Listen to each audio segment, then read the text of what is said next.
A porta-voz da Casa Branca, Caroline Leavitt, advertiu nesta quarta-feira o Irã que seria muito sensato que o país chegasse a um acordo com os Estados Unidos.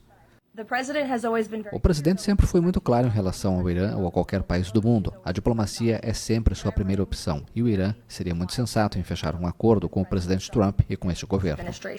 A afirmação foi feita após o Irã informar que estava traçando uma base para avançar em suas negociações com os Estados Unidos. Já Trump pediu ao Reino Unido que não abra mão de sua soberania sobre o arquipélago de Chagos, no Oceano Índico. O republicano alegou que uma base aérea no local pode ser necessária caso o Irã não aceite um acordo. Washington e Teherã concluíram uma segunda rodada de negociações indiretas, mediada por Omã, em um contexto de intensificação do destacamento militar americano no Golfo. As duas partes informaram que vão prosseguir com as conversas, mas ressaltaram que estavam longe de aproximar suas posições.